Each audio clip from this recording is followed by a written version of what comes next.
Likely be affecting northern areas of England, North Wales and potentially into the Midlands and the southwest as well. Still quite a lot of cloud around across the southeast too, and that rain's going to continue to pivot around and slowly clear away to the North Sea through Tuesday morning. We're also going to see some heavy showers break out across central areas of Scotland, northern England too, where there is a rain warning in force through much of Tuesday. But from the west it will turn much drier and brighter as the day goes on Tuesday. So some brightness coming through. Not feeling too bad in the sunshine, temperatures in the high teens, low 20s at best. And as we head into Wednesday, that's more settled weather becomes more widespread. So Wednesday is looking like a fine day for many of us. We could see the odd shower breaking out here and there, but for most of us, it should be dry and bright. And actually also feeling quite a bit warmer. Highs of around 25 degrees are expected on Wednesday across the south, potentially up to 26 degrees on Thursday. Have a good evening. Bye-bye. A brighter outlook with Box Solar, sponsors of weather on GB News.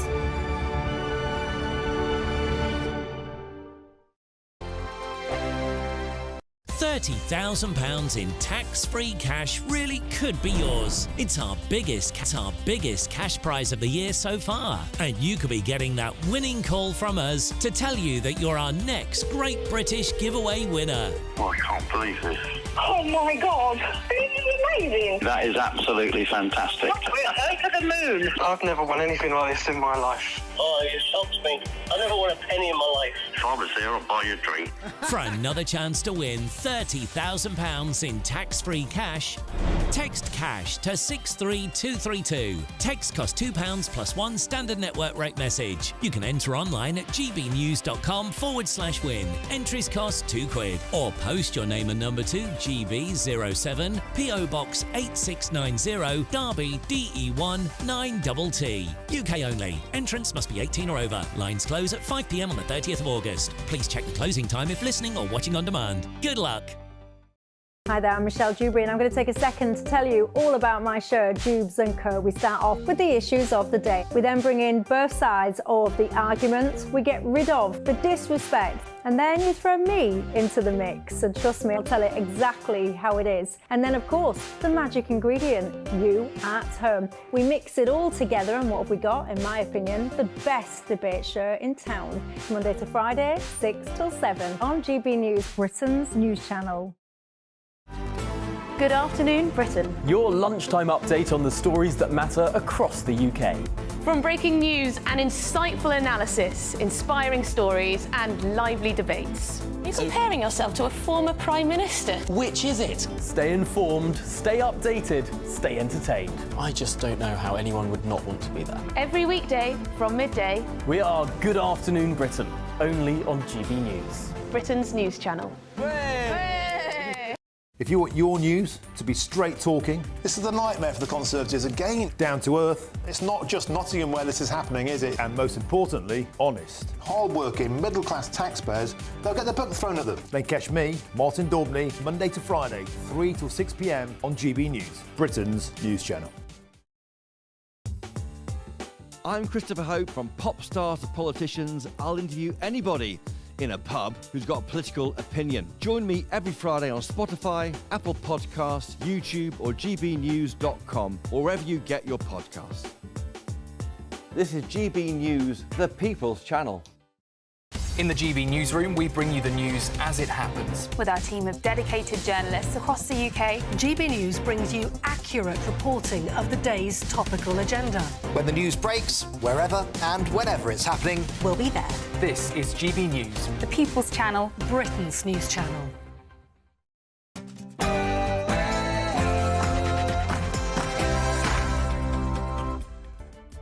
Hello, good evening. It's me, Jacob Rees-Mogg, on State of the Nation tonight. As an attempt on former President Donald Trump's life fails by less than an inch this weekend, America should be counting its blessings. His survival has kept the United States from what could have been catastrophic civil disorder. And is it time to take a serious look at safety measures in place for political leaders? Following the shooting, Mr. Trump said that God alone had saved him from death. Those close to the former president also said that divine intervention had saved his life.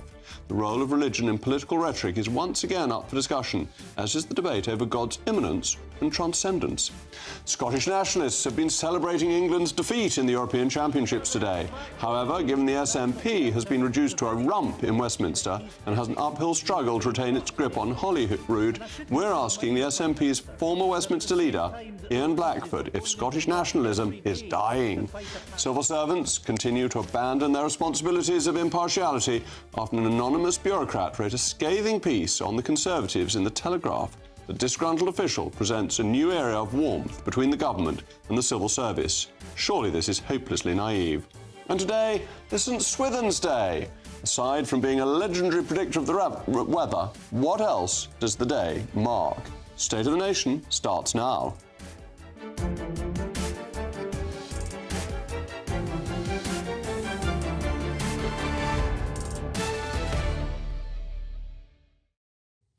And I'll be joined by a particularly forthright panel this evening, the author and broadcaster Amy Nicole-Turner and the former Conservative MP, Sir Philip Davis. As ever, I want to know your views, mailmog@gbnews.com, but now it's your favourite part of the day, the news with Polly Middlehurst.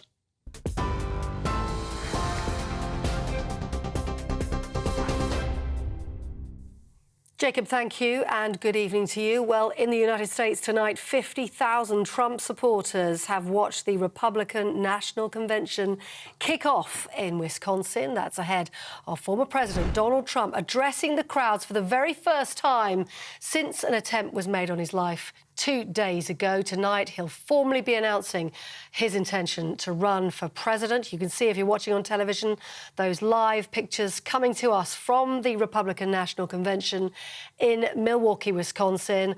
We do have speakers on the podium at the moment. Questions are coming from the audience. Outside that convention hall tonight, though, in Milwaukee, earlier on, we saw hundreds of anti-Trump demonstrators gathering to register their protest against Donald Trump. One placard from the Freedom Road Socialist Left organisation reading "Racist Republicans."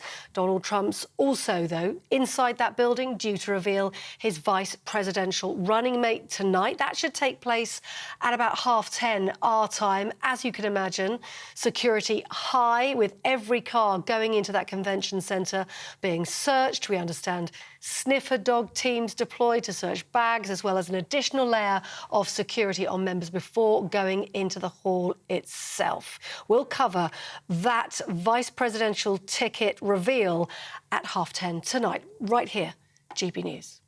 Meanwhile, Donald Trump classified documents case was thrown out of court today. A Florida judge made the decision after finding the prosecutor had been unlawfully appointed. Over 300 classified files were discovered at his Mar-a-Lago home, leading to criminal charges being levelled at Mr. Trump for allegedly holding on to the documents and obstructing the subsequent investigation into them. Mr. Trump says all other cases against him should now be quickly dismissed. That decision, though, likely to be appealed. Earlier on today, President Joe Biden appealed to Americans to lower the political temperature. Speaking from the Oval Office, he called on everyone to take a step back. Joe Biden has faced some criticism for repeatedly claiming Trump posed a threat to democracy. Now he's gone on record as saying it's time to cool it down. There's no place in America for this kind of violence, or for any violence ever. Period. No exceptions. We can't allow this violence to be normalized. You know, the political record in this country has gotten very heated. It's time to cool it down. Disagreement is inevitable in American democracy. It's part of human nature. But politics must never be a literal battlefield, or God forbid, a killing field. Well, in news away from the United States, here in the UK, over 1,000 migrants have crossed the English Channel since Labour came to power. GB News can reveal the total number to make the journey in small boats since the general election now stands at 1,128. It's understood a slight improvement in weather conditions saw almost 250 arrivals over the previous 4 days. Those arrivals take the number of migrants who've crossed the Channel to 14,702 so far this year. And just lastly, police have been clashing with anti-immigration protesters in Dublin today. A number of people were arrested after police and fire service personnel came under attack at a site that's due to be developed into a house for asylum seekers. A makeshift protest camp was set up a few months ago to prevent builders from entering the area. Ireland's Justice Minister says she's appalled by the scenes. Those are the latest GB News headlines. I'm Polly Middlehurst and I'm back in an hour. See you then. For the very latest GB News direct to your smartphone, sign up to News Alerts by scanning the QR code or go to gbnews.com/alerts.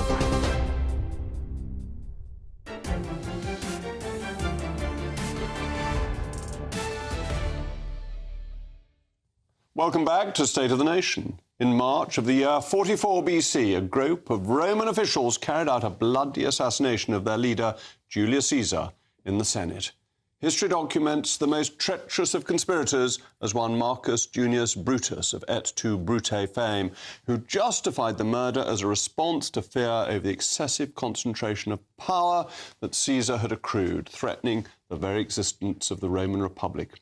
The event triggered a civil war, which ultimately led to the fall of the very republic that the assassination was designed to save. Throughout history, political assassins have justified their actions by claiming to be acting in defense of the state, when in reality the murder of leaders tends to lead to division, civil disputes and political instability. The attempt on the life of former President Donald Trump on Saturday was in this category.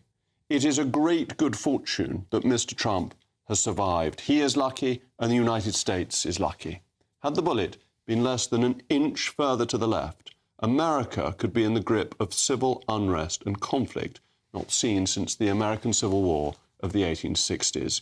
The degree of anger that there would have been, the feeling that this had been stitched up by the establishment against Donald Trump, who they have been so strongly opposed to, would have been almost unbearable and unbeatable. Now, here in the UK, we have tended to be fortunate that we do not have a culture of our political leaders being assassinated or serious attempts being made on their lives. Not since 1812, when Spencer Perceval was shot to death in St Stephen's Hall in the House of Parliament, have we had such an atrocity occur. However, we are not immune to the tragic effects of political violence. In recent years, we have experienced the sad deaths of both Joe Cox and Sir David Amess. To this savagery, not to forget the brutal murder of Harry Neve by the IRA in 1979. Donald Trump is indeed fortunate to be alive, as was Margaret Thatcher after the Brighton bombing in 1984, when her life was saved by a few yards. The United States is currently a deeply divided nation, and if Mr. Trump were to have been killed, his loyal supporters would have been enraged to such a degree that political violence would almost certainly have occurred across the country. They would have assumed the attack to have been ordered by the establishment, which has declared its determination to stop Donald Trump.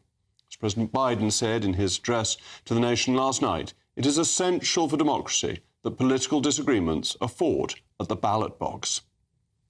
Continue to speak out strongly for our democracy, stand up for our Constitution and the rule of law, to call for action at the ballot box, no violence on our streets. That's how democracy should work. We debate and disagree. We compare and contrast the character of the candidates, the records, the issues, the agenda, the vision for America. But in America, we resolve our differences at the battle box. Has ordered an independent inquiry into security measures in the lead-up to the attempted assassination, as an instructed intelligence service is to improve security at the Republican National Convention, which is taking place this week. So what do these events mean for November's presidential election?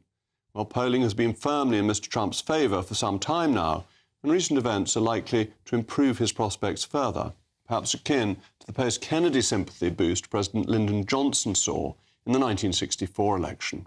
The event has overshadowed public discussions about the suitability of President Biden's candidacy after successive gaffes and public mishaps led many to believe he is senile, so should not be the Democratic nominee. Thus, the ballot paper will almost certainly be Trump versus Biden, and Trump looks set to win. As ever, let me know your views on mailmog@gbnews.com, but I'm particularly pleased to be joined from the Republican National Convention in Wisconsin by the chairman of Republicans Overseas UK, Greg Swenson, and a regular guest on this programme. Greg, thank you so much. Everyone must be hugely relieved that Donald Trump survived this wicked attack. Totally. It's the initial shock of Saturday night was quickly replaced by relief that President Trump survived and didn't suffer any life-threatening injuries, which is a miracle, as you've discussed already. But, and obviously some sadness involved because this really brave man, his name is Corey Camporatore, he, fell on his wife and children to protect them from gunfire and took a bullet and died. So there is some sadness, but by Sunday, when we all started arriving here in Milwaukee, the energy level was really great. As you know, President Trump behaved admirably and bravely on the stage when he was shot, but also, that evening, he only spent an hour in the hospital. He played 18 holes the next day and then flew to Milwaukee. I mean, it's really just a testament to his strength and his leadership. It's very impressive. I think most people would have expected Donald Trump as a big man, a bold man, to have taken it in his stride. But then he's been so statesmanlike. There's been none of the normal Trump anger. He's been calling for people to come together. And I think that's a new Donald Trump, isn't it? It's really refreshing. I mean, Jacob, I've been a critic of President Trump over the years in certain situations. But it's not just since Saturday. He's been much more disciplined in this campaign. The campaign in general has been disciplined, but personally, President Trump has been disciplined. So this is just, I think, more of what we've seen this year from President Trump. Maybe he's finally gotten a message from some good advisors. Maybe the people around his campaign have kept a tight lid, but he's behaved perfectly since Saturday night. He's rewriting. He's decided to rewrite his speech for Thursday to make it a little bit more about, unification and bringing the country together. I mean, stuff that, you don't necessarily hear from the Trump campaign typically, or at least in the past. But this is definitely what I would view as a new Donald Trump, and his numbers must be going up because everything seems to be working for him, even in spite of the assassination attempt. And that an assassination attempt undoubtedly has political consequences. And it may be slightly tasteless and tactless to say this, but the reality is there are political consequences. The two that seem most obvious at the moment is that Donald Trump has appeared more statesmanlike, but also the attacks on Joe Biden have lost airtime, lost momentum, and that secures his position as the Democratic candidate. Possibly. I mean, you're right on both points. The attention was all about Biden in the last 3 weeks since the debate debacle for Biden. And I was afraid that the convention wouldn't really get much attention, the Republican convention. So it's kind of both of those issues have changed. I think there is significant focus on this convention now that, after Saturday night. And yes, it takes away from the focus on President Biden's cognitive issues, but it's been such an elevation for President Trump. I can't imagine that he doesn't, poll much better based on this. It doesn't necessarily happen to everybody. I think there were 2 attempts on Gerald Ford's life. It didn't really help him in the polls at all. There have been attempts on other presidents.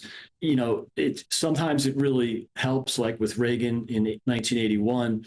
Obviously, you mentioned, Jacob, the bump that LBJ got in 1964. So it just depends. But in this case, he will get a bump because of the way he's behaved, the way he's treated his followers, his supporters, and the way he's reached out to people who don't support him. So it's a really fascinating couple of days, and it'll be really interesting to see what happens this week. And the timing for you being over in Wisconsin for the Republican convention and getting the direct mood of your fellow Republicans, they must be both in a state of shock and of excitement. Definitely, and it's probably more the latter. I think Saturday night was shock. It happened around 5:30 Central Time here in the Midwest, so 6:30 Eastern. by Sunday, it was well digested that, he was well and fine. He'd flown home that night and only did, as I said, an hour in the hospital. So I think by Sunday midday, the energy level was really elevating. People are confident in everything he's doing right now, and he's on a roll. I don't think he's stoppable at this point. And imagine the security is pretty tight. Well, have the Secret Service learned immediate lessons? Because people have been saying, how did they allow this line of sight to be unspotted? It's a good point. I think there was a massive failure in terms of especially in the prep work and the advance work. I wouldn't say that there was a failure of the Secret Service agents that were surrounding the president. They did really well, and I think even the agents that ended up shooting and killing the gunman, they were, executed well, for lack of a better word. But the prep and the advance work, there were major failures there, Jacob. And I think there'll be some inquiries, or their inquiries already started on that, because there's no reason that they shouldn't have made that building completely, immune to any sort of infiltration. All right. Well, thank you very much, Greg. We've now got to go to Polly Middlehurst.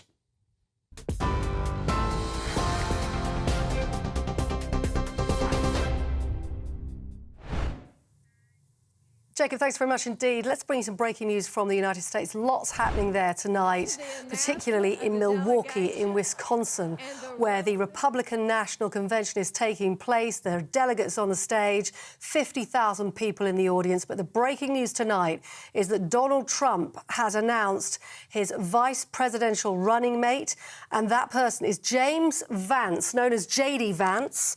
He announced that on his Truth Social platform in the last few minutes. He's an Ohio senator, and he is the official vice presidential nominee for the election in the United States of America in November. Here's what Donald Trump said. After lengthy deliberation and thought, and considering the tremendous talents of many others, I've decided the person best suited to assume the position of Vice President of the United States is Senator J.D. Vance of the great state of Ohio. That on the Truth Social platform just a short time ago, backing James Vance as his running mate. He's a chap that's been in the Marines for 4 years. He went to Yale. He's an author, and he's gained a very important Senate seat. We understand a very influential voice in Washington. He has been critical of Donald Trump in the past, but as he joined the presidential race and as people got behind him, he started to change his tone regarding Donald Trump. In fact, at some point saying sorry for, in the past, calling him reprehensible, and even at one point repeating the president's claims of voter fraud in the 2020 election. So with that endorsement from Donald Trump, he has clinched the Senate seat and now been named as Trump's pick, the VP pick, as they call it in the United States. J.D. Vance of Ohio is the running mate for Donald Trump for America's presidential elections 2024.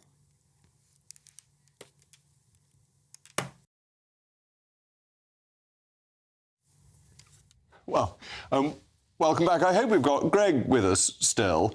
Greg, are you there? Because obviously it's excellent. Because J.D. Vance, actually, he was quite rude about Donald Trump in the past. Does this again show what we were discussing, the new, forgiving, more broad-minded Donald Trump trying to reset himself as a slightly softer figure?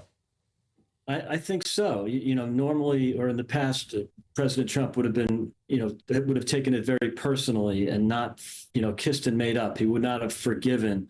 He's not the forgive and forget type, but in this case, he really is. I think he sees a lot of potential in J.D. Vance. He's young.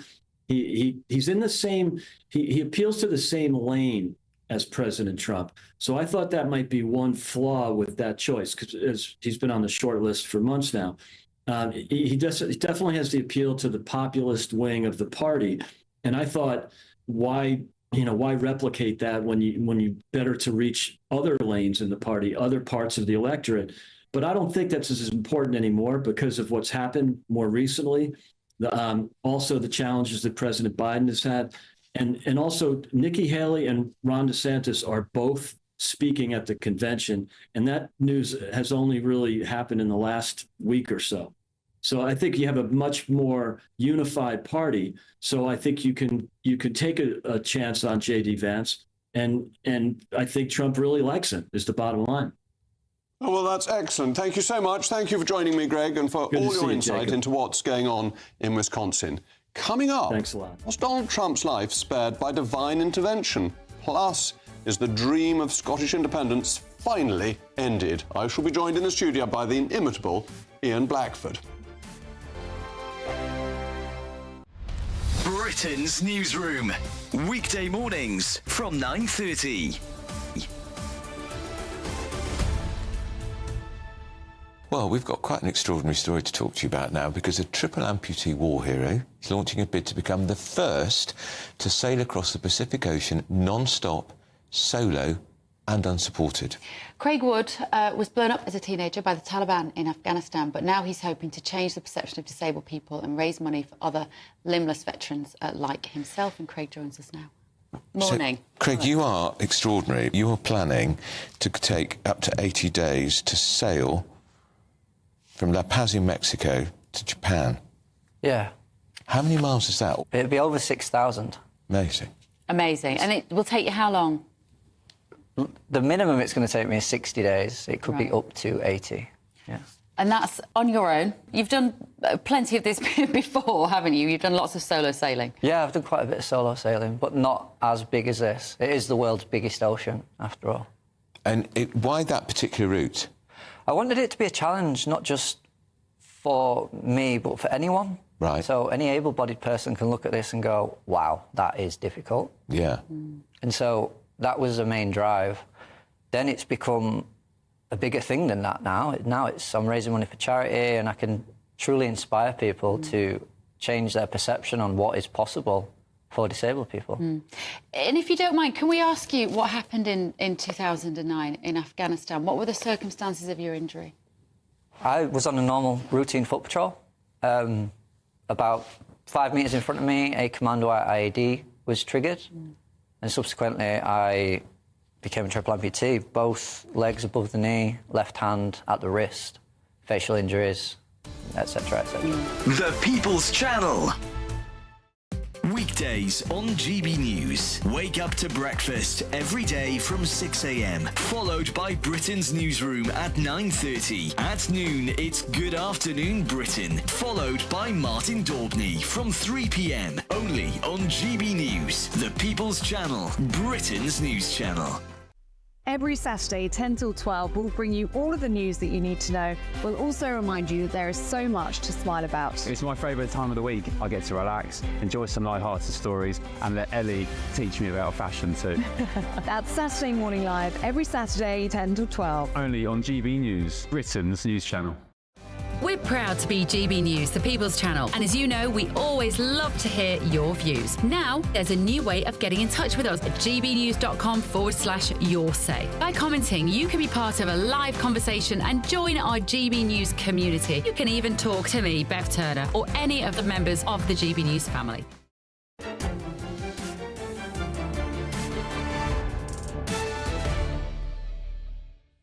Well, welcome back. We've been talking about Donald Trump and the assassination attempt, and the mailmogs have been firing in. Fred says, it's sad, but I think that any person running for office is now at risk. To be honest, I think this is because of the extreme divides and radicalism seen on social media, especially on TikTok.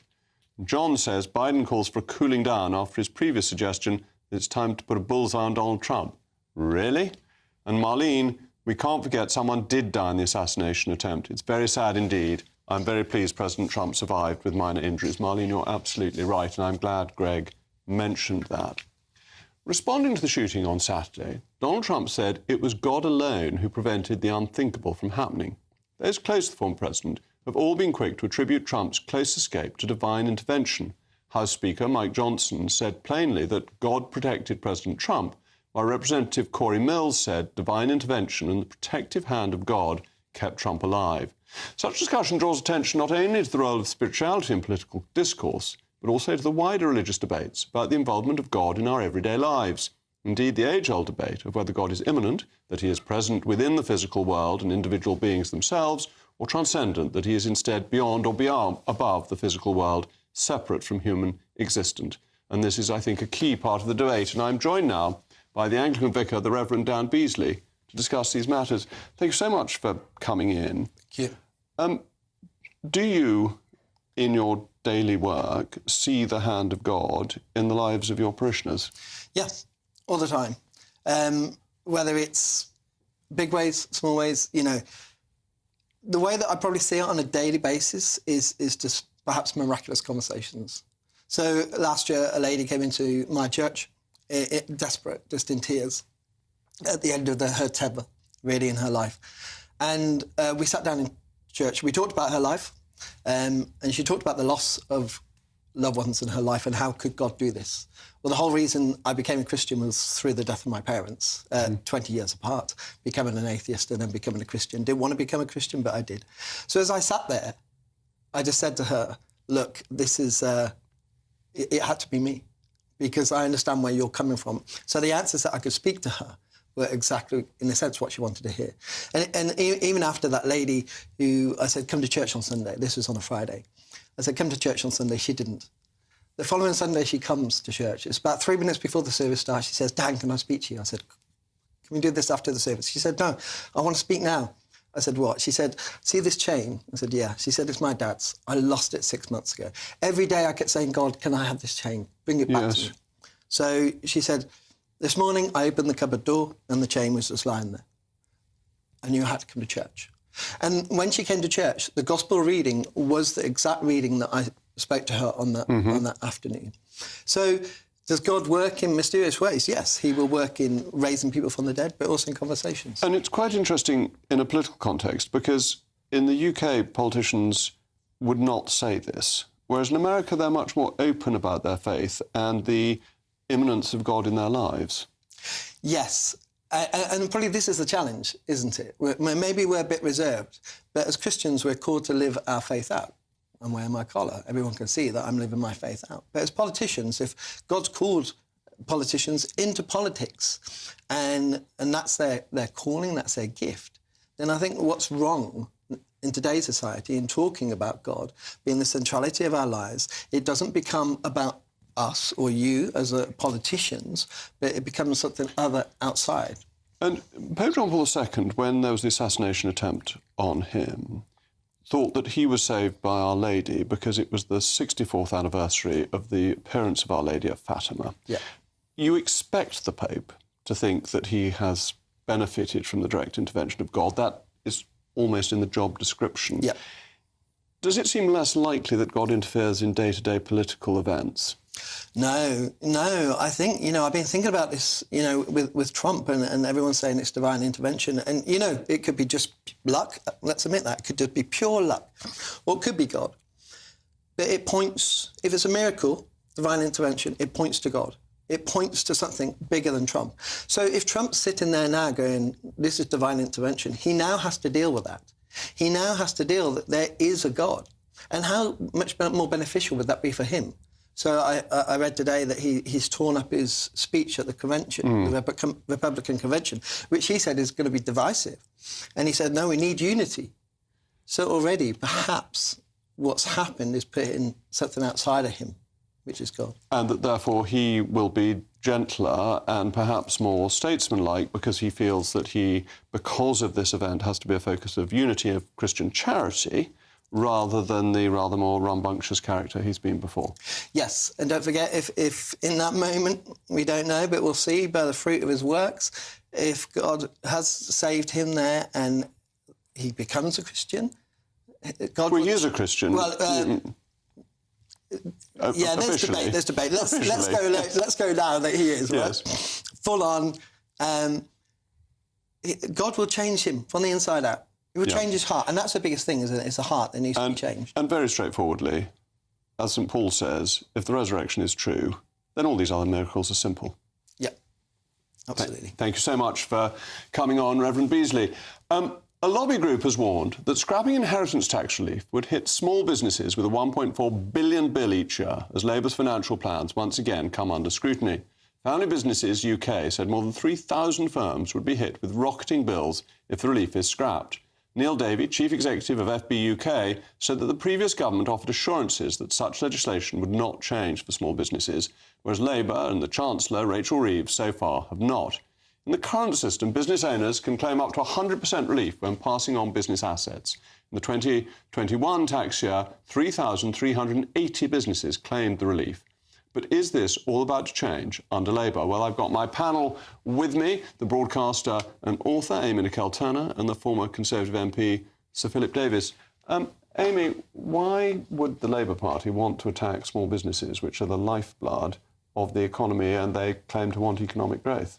Well, I don't think it's fair to say attack. And I think the real lifeblood is this country's public services, the wealth of the country, which depends on money from HMRC. Now, Rachel Reeves has promised to close the loopholes. People are using these loopholes. You can't pay for public services if you don't have any money. Exactly. And that comes from the private sector. Are going so you to close destroy this the private loophole. sector. Let's talk about in how many people pay inheritance tax. 4% of people This is businesses. This means that small businesses will have to be sold. No, that's the guise. You're meant to imagine a little family business being passed on to someone. Actually, it's really rich people investing in shares, passing them on to their children, who then sell them at 100% profit. No money to the HMRC. Well, there would be a capital gains tax if they sold 100% profit, but not if it's a business asset. And that's the point yes, there of is this business tax. assets. That's the point of this tax loophole. There wouldn't be inheritance tax, but capital gains tax still applies on the sale of businesses. But the money that comes from this will mean that small businesses, possibly even farms, have to be sold. You just destroy the business. Up farms, because that's another loophole that people like to use. So they'll say that their assets are in agricultural land. So you don't have to prove that that's farmed or anything. You can just put all your money in that. Then your inheritor will get that and then sell it at 100%. Again, no money to the HMRC. Well, they do, because every time land is sold, there's stamp because it's duty incredibly and unfair. tax. I can't find a loophole to pay 50% less in income tax. And if you keep on pushing these loopholes and allowing them to happen, we will all pay more tax. So do you think that genuine farms then should be protected from this Well, tax? that's something that I did consider. Of course, there will be a few genuine businesses and there will be a few genuine farms, and that's not a loophole, is it? So those people should be able to pass on. But the point I'm making is that these existing ways around paying inheritance tax, which you owe to the government. So you agree that people should be able to pass these businesses on to their family members without inheritance tax? Which is in the minority. Most people are exploiting these loopholes and using them to avoid paying their fair share of inheritance tax, which, may I just say again, is paid by 4% of people. The best solution of all, Jacob, of course, would be to abolish inheritance tax altogether. Or put it at 100%. Because actually, it's the most unpopular tax of all. Even in a poll earlier this year, 40% of Labour voters said that they wanted to see inheritance tax scrapped because it was unfair, unpopular. It's definitely unfair because of things like this, because of the loopholes available what to the trying to richest do people. is decide whether it's a good business which you like or a bad business which you don't like, whether it's a good benefit or it's a bad one.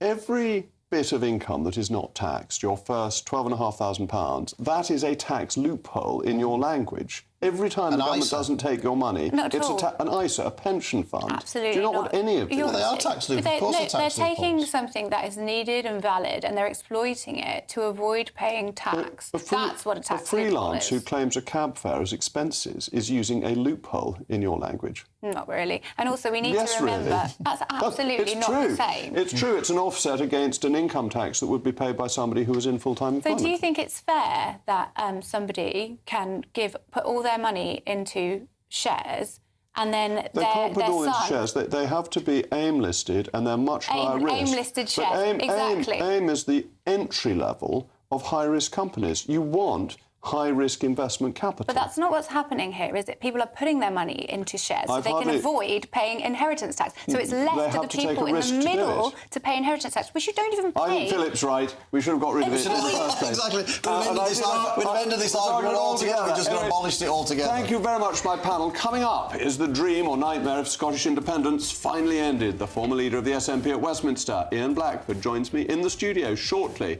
And was the civil service gaslit by the former government?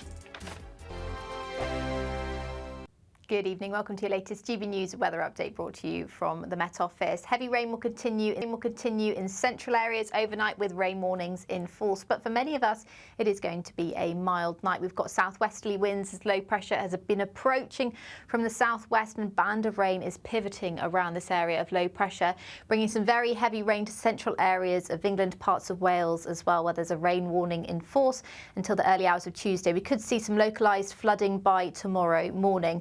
Further north, it will remain largely dry overnight. There's quite a lot of cloud around, though, so temperatures holding up into the mid-teens for most of us. So a fairly mild start to the day on Tuesday, but a pretty damp one for some of us, particularly where this heavy rain lingers, where that warning is still in force. However, for western areas of Scotland, it will likely be a bright start to the day, away from the far northern isles where some showers will move in. And across southwestern areas of Scotland, again, some brightness, dry for Northern Ireland, but this heavy rain will likely be affecting northern areas of England, North Wales, and potentially into the Midlands and the southwest as well. Still quite a lot of cloud around across the southeast too, and that rain's going to continue to pivot around and slowly clear away to the North Sea through Tuesday morning. We're also going to see some heavy showers break out across central areas of Scotland, northern England too, where there is a rain warning in force through much of Tuesday. But from the west, it will turn much drier and brighter as the day goes on Tuesday. So some brightness coming through, not feeling too bad in the sunshine. Temperatures in the high teens, low 20s at best. And as we head into Wednesday, that's more settled weather becomes more widespread. So Wednesday is looking like a fine day for many of us. We could see the odd shower breaking out here and there, but for most of us, it should be dry and bright, and actually also feeling quite a bit warmer. Highs of around 25 degrees are expected on Wednesday across the south, potentially up to 26 degrees on Thursday. Have a good evening. Bye-bye. I'm Patrick Christie's. Every weeknight from 9, I bring you 2 hours of unmissable, explosive debate and headline-grabbing interviews. What impact has that had? We got death threats and the bomb threat and so on. As time passes, she could have said stump. You made my argument for me. My guests and I tackle the issues that really matter with a sharp take on every story. Went everywhere. Something practical could be done. Or I can become something different. Patrick Christie's tonight from 9 p.m. only on GB News, Britain's news channel. Are the newspapers getting you down? My wife didn't divorce me that month. Struggling to separate the wheat from the chaff? I know that it's a bit of a circus at the best of times. Well, don't worry. Headliners has got you covered. We'll take the burden of reading the day's news, and if we get depressed, who cares? It's an occupational hazard, frankly. That's Headliners on GB News from 11 p.m. till midnight, and the following morning, 5 till 6 a.m. on GB News, the comedy channel. Nah, just kidding. Britain's news channel.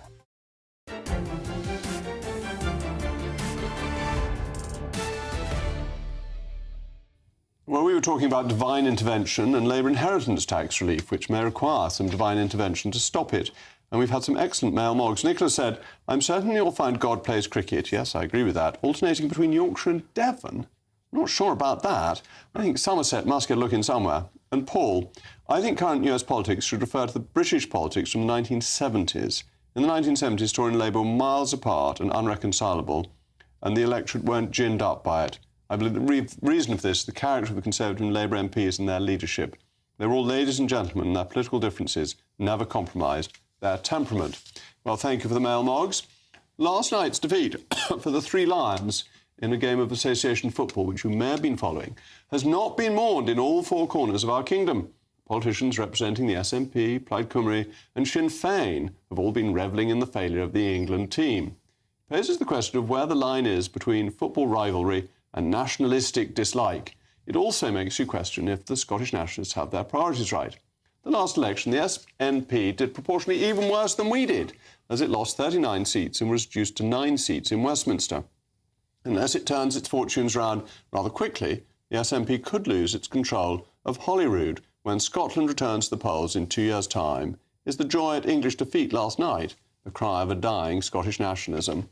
Well, discussing this with me is the former leader of the SNP in Westminster, Ian Blankford. Ian, first of all, thank you for coming in. My pleasure, welcome. Jacob. You're now not under the whip's auspices, so you're free to come on GB News. It all went wrong when you left. When you were I don't know leader that. of the... But, you know, can I firstly pass on my commiserations to England for not winning the European Championship yesterday. By the way, I mean, that headline in the national newspaper, they made a mistake with that, and I'm sure they would recognise that.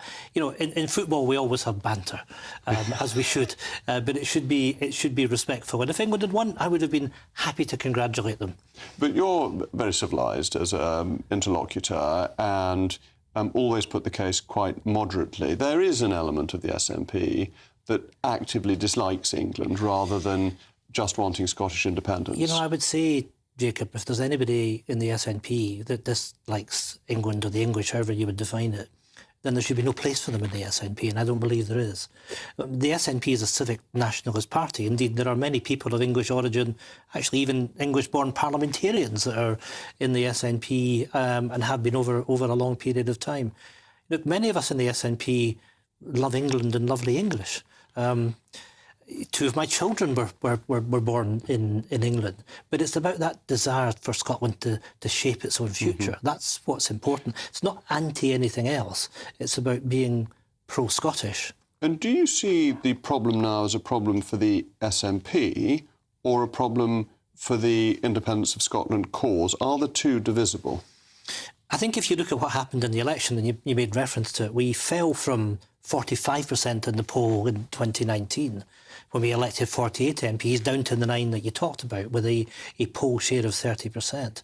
When you look at the polling is still showing that support for independence is close to or around 50%. So I think it is fair to say there is a disconnect of sorts between the SNP and those that want Scotland to be able to achieve its sovereignty. And the SNP has to listen very carefully to why the electorate rejected them to the extent that they did do in that election. And John Swinney has a big job to do to turn that around for the election in 2026. But, you know, if I may, Jacob, when we look at what's happening, the debates that we all have in the House of Commons, all of us want to see a vibrant economy. All of us want to see economic growth.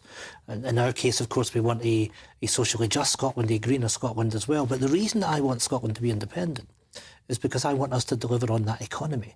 And if I wrote a paper last year that you're aware of, an industrial strategy for Scotland. Our population on a relative basis in the UK in every decade since the 1850s has declined. So something has gone wrong. There's been a lack of economic opportunity. It's our responsibility to spell out how we would turn that around, how we would deliver the jobs and investment, improve the living standards, and that's what independence is all about. But isn't that part of the problem with the SNP, is that historically you were known as Tartan Tories and you were thought to be on the right of politics and to have right-wing economic solutions. Now what you implement is the highest tax in the UK, increasing tax rates, a tax and spend approach that has failed in the UK as a whole. And therefore the difficulty with your argument is the SNP's economic policy would actually impoverish Scotland. No, it wouldn't, because it's about growing the economy. It's about driving that investment in. Look, the Scottish Government took some very tough choices at the higher rates to increase tax so we could defend public spending, what we've done on the child payment, for example, to drive young people out of poverty. But fundamentally, what the SNP knows and agrees, and it's a settled will of the party, is that we have to drive growth into the economy. We want to see that investment. We want to drive up productivity. You know, one of the things I would argue that we didn't get the full benefit out of the North Sea oil boom in the 1970s. We didn't capture the supply chain, nor we did to a much greater extent. But now you'd go further than Labour in cutting back on North Sea oil. What we have to do is have that transition for the future. And, you know, I published a report a couple of years ago on our green energy potential. We can increase fivefold our green energy output. What I don't want to do is see the situation that we get the energy production, but we haven't got the supply chain. I want the investment in turbine manufacturing. I want the investment in cable manufacturing, for example, because we have to deliver a high productivity economy. That's what we can do. But that's why I'm saying what the SNP should do is have an industrial council in the office of the First Minister with that relentless focus on delivering economic growth, showing to the people of Scotland, those that agree with independence today, but those that don't yet, that we can deliver that brighter future. And it has to be on the basis of economic growth. One final thought.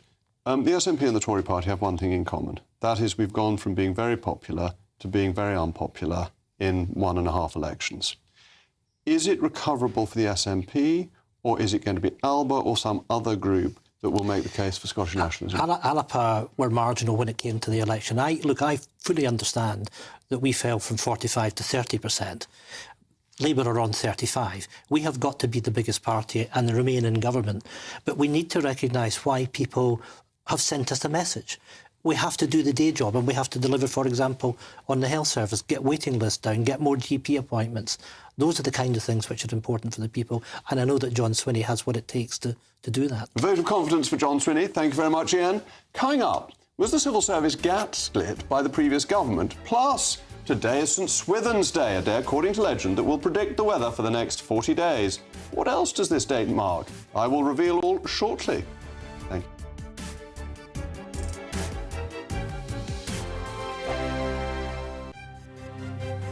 GB News Breakfast. Every day from 6 a.m. Meghan Markle has reportedly finished filming her new show for Netflix. It aims to celebrate the joys of cooking, gardening, entertaining and friendship.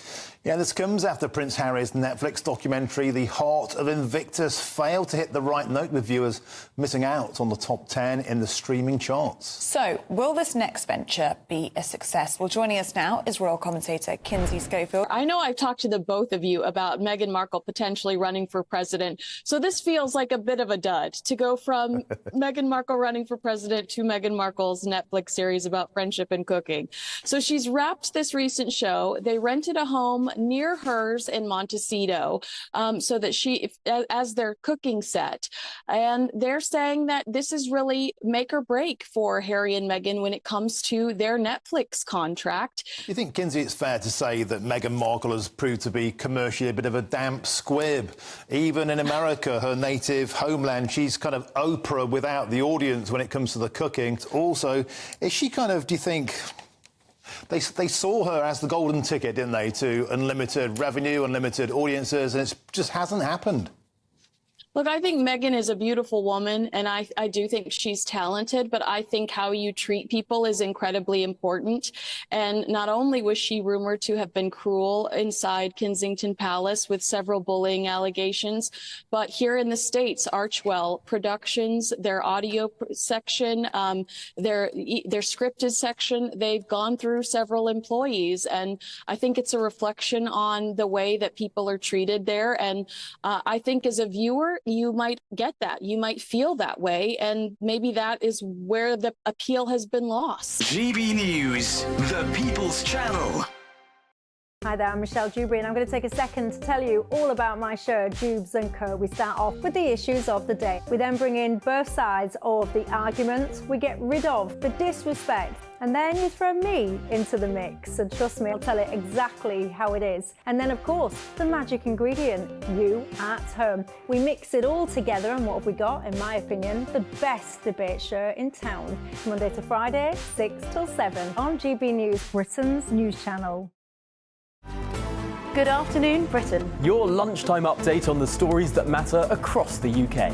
From breaking news and insightful analysis, inspiring stories and lively debates. Are you comparing yourself to a former Prime Minister? Which is it? Stay informed, stay updated, stay entertained. I just don't know how anyone would not want to be there. Every weekday from midday. We are Good Afternoon Britain, only on GB News. Britain's news channel.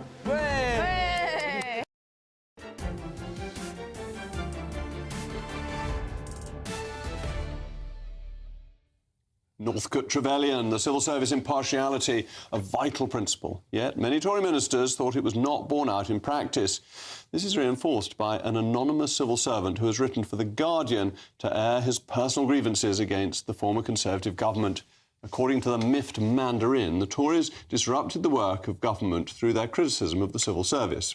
This fount of all knowledge enlightens us that the work of government will now be transformed by the harmonious relationship that officials apparently have with the Labour government. Viewers will, I hope, forgive me if I'm slightly sceptical. Already, the honeymoon looks short-lived. The Chancellor has been urged to overrule officials, advising her not to bail out the indebted shipbuilder Harland and Wolff, jeopardising its ability to fulfil an important contract for the Royal Navy, including a support ship worth £1.6 billion. It seems the civil servants will learn the hard way, and in fact, it's the ministers who make the final decision, not the Mandarin. Well, my panel is with me still, Amy Nicole Turner and the former Conservative MP, It's Philip Davis. Philip, doesn't this reveal what we all thought? Some whining civil servant says the Tories were all frightful and wouldn't do what we said, and now we've got lovely Labour ministers who do what they're told. Yeah, a lot of the politicisation of the civil service is something we should all be concerned about, and it does exist. I mean, I'm not being funny. When I saw Angela Rayner walk into her government department on the day she was made a minister, I thought Taylor Swift had walked into the office, to be perfectly honest. The reaction that she got from the civil servants, they were like cheering and whooping, and you never see that with a Tory minister walking into the Who is department. this Taylor Swift friend of yours? Amy, come on. They're all a bunch of lefties and they've just given the game away. You've just done it again. What have you called them in the last, 20 seconds? Miffed mandarins. Yes. What was the last one? Rabid lefties. Yeah. I believe you've gone on record and called one a wet wipe. Veritable snowflakes. Yes, indeed. This is the problem. You cannot talk about your workforce like that and expect them to be happy. If you're in public life and you're opposing what the democratic elected government is doing, you can't expect just to be told you're absolutely marvellous. I think you were thinking that they were opposing things when they weren't. They were just demonstrating that these things weren't possible within their capabilities. I think that was the problem, and that seemed like they couldn't even bother to turn up to work. Ideological war against the civil service. When Esther was in the Cabinet Office, and she was rightly, in my opinion, trying to get rid of all of the equality, diversity and inclusion people that exist in the Cabinet Office, the resistance she got from the civil service was absolutely huge.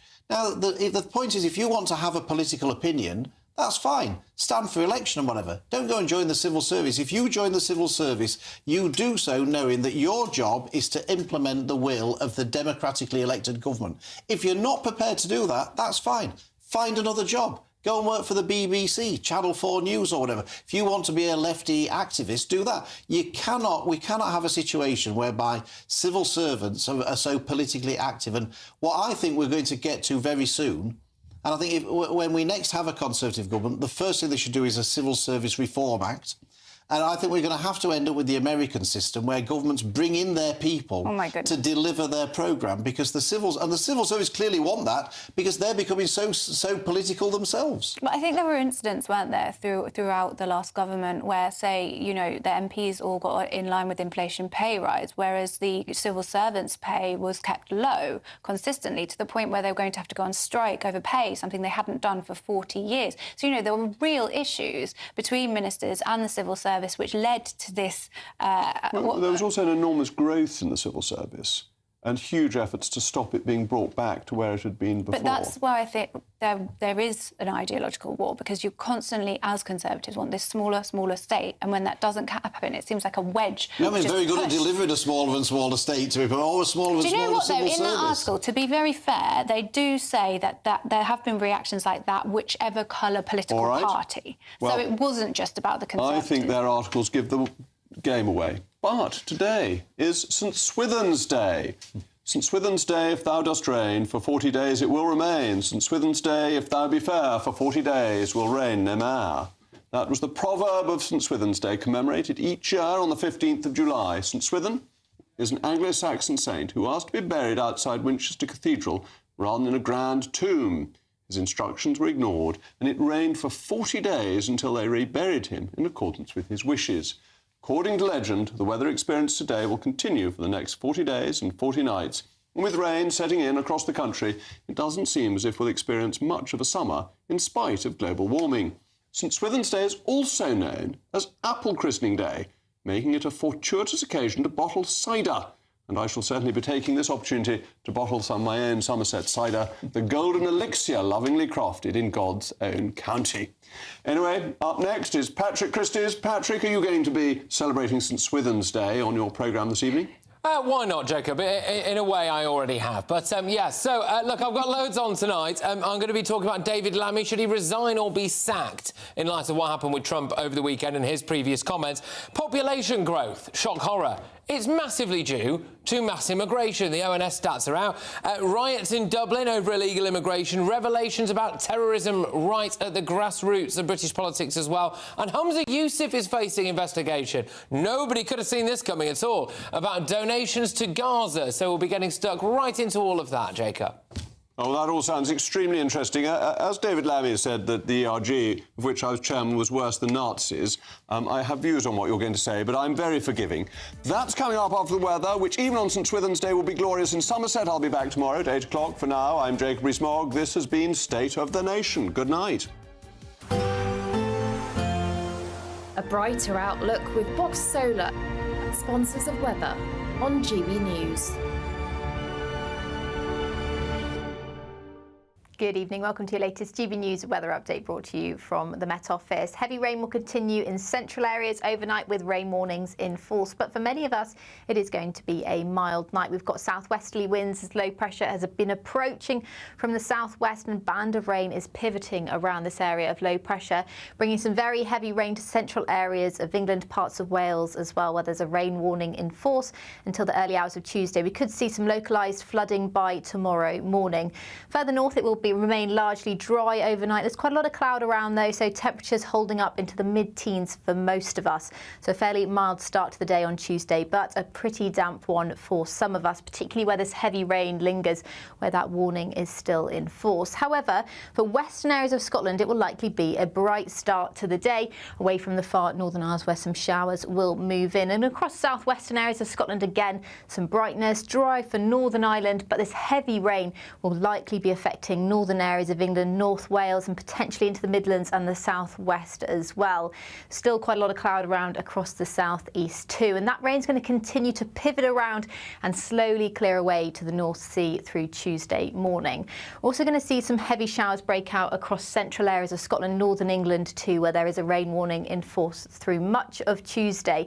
But from the west, it will turn much drier and brighter as the day goes on Tuesday. So some brightness coming through, not feeling too bad in the sunshine. Temperatures in the high teens, low 20s at best.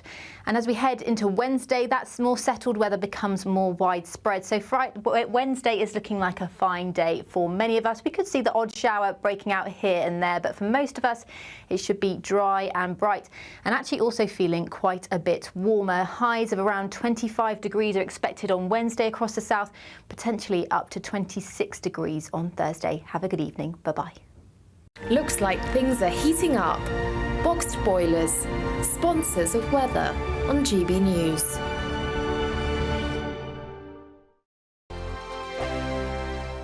It's our summer treat to you. Your chance to win an incredible £30,000 in tax-free cash. Our biggest cash prize of the year so far. With an extra £30,000 in your bank account this year, you could take the ultimate financial holiday and send some of those day-to-day financial stresses packing. £30,000 could get you those nagging home improvements done, buy that brand new car, or just enable you to kick back and relax for the rest of the year. For another chance to win £30,000 in tax-free cash, text CASH to 63232. Text costs £2 plus one standard network rate message. You can enter online at gbnews.com/win. Entries cost £2. Or post your name and number to GB07 PO Box 8690 Derby DE1 9TT. UK only. Entrance must be 18 or over. Lines close at 5 p.m. on the 30th of August. Please check the closing time if listening or watching on demand. Good luck.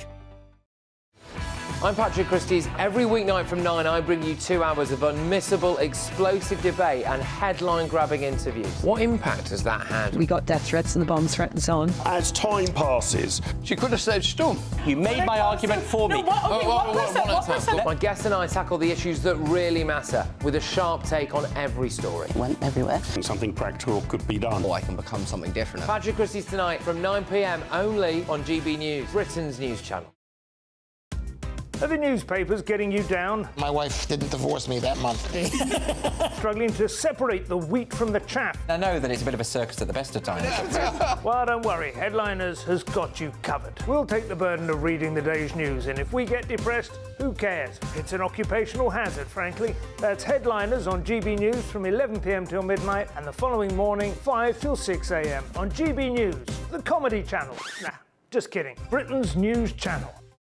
Weekday weekdays on GB News. Wake up to breakfast every day from 6 a.m, followed by Britain's newsroom at 9:30. At noon, it's Good Afternoon Britain, followed by Martin Daubney from 3 p.m, only on GB News, the People's Channel, Britain's news channel. I'm Christopher Hope. From pop stars to politicians, I'll interview anybody in a pub who's got a political opinion. Join me every Friday on Spotify, Apple Podcasts, YouTube or gbnews.com.